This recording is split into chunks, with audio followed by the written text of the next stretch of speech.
Hi everyone, I'm Fiona Forbes, and today I am joined by Dr. Clinton Lee to talk about his new book. It is Master the Art of Manners, Modern Day Etiquette for Any Situation. Welcome, Dr. Lee.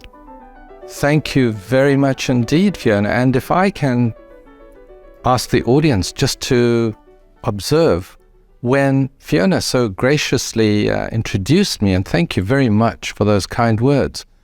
You put your hand out first, and only because you did that did I shake your hand. Had you not, I would have waited and perhaps seen if you had nodded or expressed a way of hello, then I would act accordingly.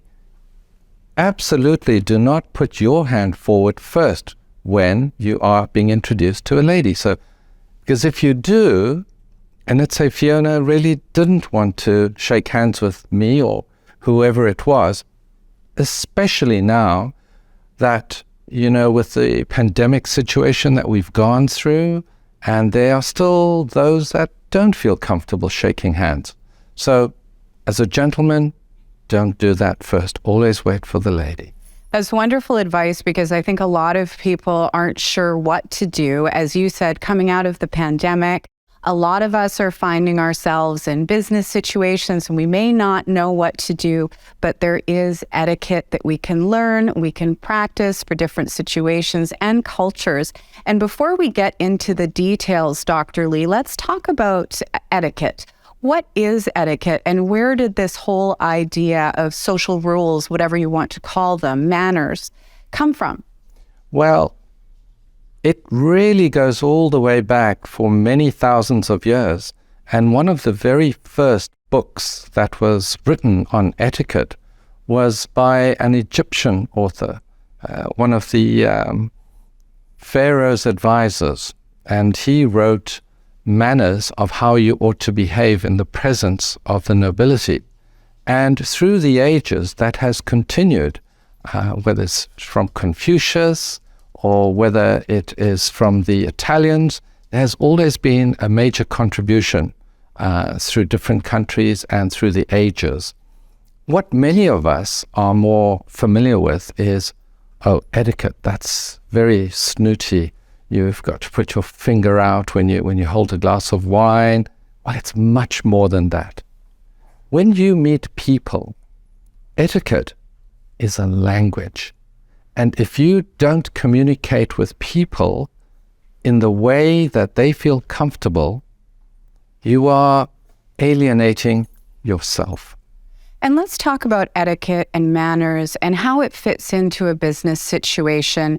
I mean, we're in an investment environment here, an investment business, and really those little bits of etiquette and how we interact with other people with body language and what we do could make a difference to somebody investing in your company, somebody wanting to do business with you. So let's talk about that. We got the handshake out of the way, but what are other pieces of etiquette we should be aware of in, let's say, a North American business situation, business cards, introducing yourselves? What is your advice on that, Dr. Lee?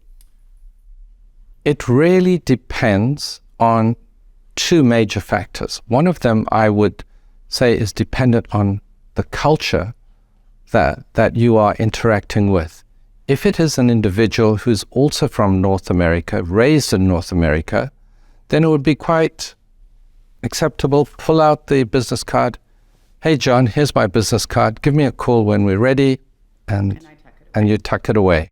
Now, if you were dealing, and which we are now because it's a globalized industry and it's a globalized world that we are dealing with, and we get this interaction between individuals, corporations, and they bring with them their own culture. So if you were with a person from Japan or Korea or China, and you were to pull out your card and say, here we are, John, that would be very rude. You would have to take the card, hold the card by the four corners, and place it. And as I give it to you, perhaps a little nod, you would accept the card. With both hands. With both hands. And I would suggest you take the card with your thumb and index on the corners of either side, and then pause, and then look at the card. Now, it's quite probable that the card that they gave you would have a language that you're not familiar with. It could be Japanese, Korean, or Chinese. Don't say, oh, I can't read that, Fiona. Right. Right? Just pause and,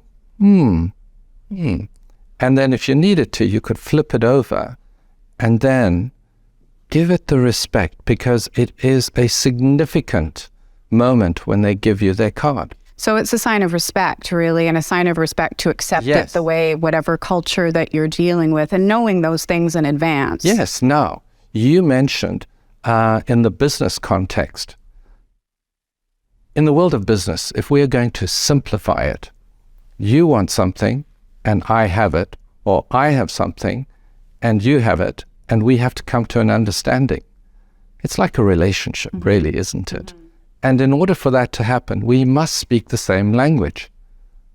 Now, that doesn't only necessarily mean the communication of whether it's English, French, Spanish, Chinese. That's the verbal. There's the non-verbal, which is when etiquette comes to the fore. Wonderful information. And let's talk about travel in business, because just like getting into groups of people and meeting people in person, for business, a lot of people are traveling for business again. You're off to Singapore sometime soon in the future. A lot of our clients are off to different destinations to do business.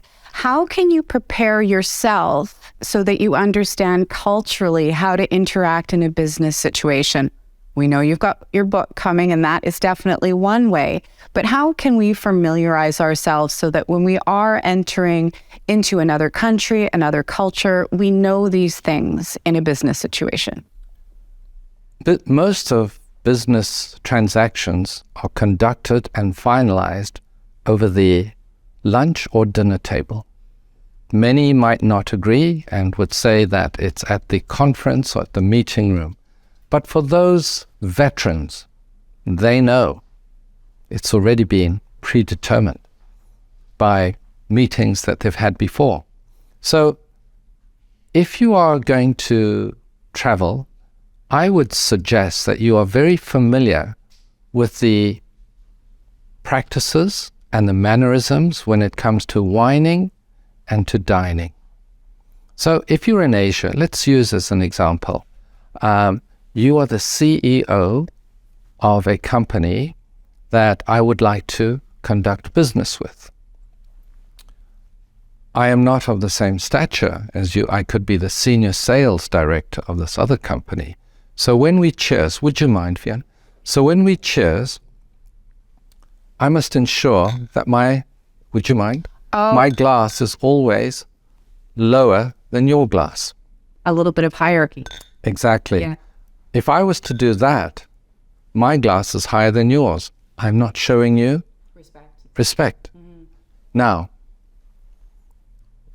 it's quite common. You might see this where I am below you, but you feel that, no, I am more important, and you would go below me. And then I would go below you. And then when do you stop? On your knees, literally on your knees. Really? Yes, and I've seen that many times. Well, my culture says slancha when we say Slancha, yes, slancha. you do. Cheers. That's right. Yes. That's right. Good to know. And when is the book coming out, Dr. Lee?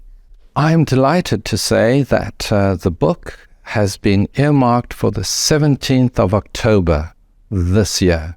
So although that is the time of the print, all good things are worth waiting for, and it is available right now online with Amazon, Barnes & Noble, Chapters, Indigo, and many other platforms. Wonderful. So you can get it.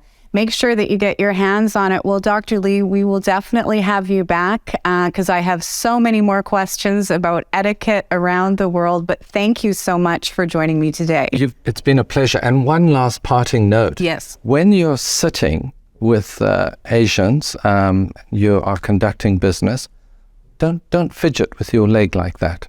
Now, I've always read fidgeting, because I grew up here in North America, as being nervous, or you want to get up, you're in a rush. What does it mean in other cultures? Well, there is this aspect of the Asian thought where if you are sitting and your leg is fidgeting like that, you're going to be losing your money.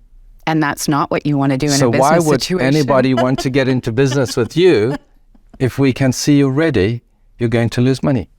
Simple, wonderful, doable advice. Thank you again, Dr. Lee.